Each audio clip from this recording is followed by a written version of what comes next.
Welcome back. મહત્વપૂર્ણ સમાચાર પર નજર કરીએ. સૌરાષ્ટ્ર યુનિવર્સિટીમાં ફરી ભરતીમાં વિવાદ થયો છે. કુલપતિએ યુજીસીના નિયમોનો ઉલાળ્યો કર્યો હોવાનું સામે આવી રહ્યું છે. આઈક્યુએસી સીસીડીસીમાં ડાયરેક્ટરની વયમર્યાદા 50ની કરવામાં આવી.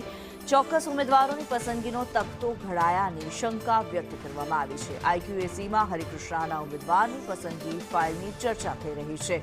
ગુજરાત યુનિવર્સિટીના ઉમેદવારોની પસંદગી ફાઇનલ હોવાની ચર્ચા છે. મયુર સોની વધુ વિગતો સાથે જોડાયેલા છે. મયુર, સૌરાષ્ટ્ર યુનિવર્સિટીમાં ફરી એકવાર ભરતીમાં વિવાદના એંધાણ વર્તાઈ રહ્યા છે. કિન્નરી, સૌરાષ્ટ્ર યુનિવર્સિટીમાં જ્યારે પણ ભરતીની વાત હોય, ખાસ કરીને ટેકનિકલથી લઈને પ્રોફેસરોની ભરતી હોય, તેની અંદર વિવાદ છે તે સ્પષ્ટ રૂપથી સામે આવતો હોય છે. આ વખતે પણ યુજીસીના નિયમો છે તેને સાઇડલાઇન કરીને આઈસીએસઈ અને સીસીડીસીના ડાયરેક્ટરની પસંદગી છે તેની અંદર વય મર્યાદા 50ની કરી નાખવામાં આવી છે. આ ઉપરાંત જે લાયક ઉમેદવારો આ ભરતી માટે હતા તેમને સાઇડલાઇન કરી દેવાની ચર્ચા છે એ પણ કરવામાં આવી છે. સિનિયર અને અનુભવી ઉમેદવારો છે એમનો કાંટો કાઢી નાખવાની વાત છે એ અત્યારે અહીંયા સામે આવી રહી છે.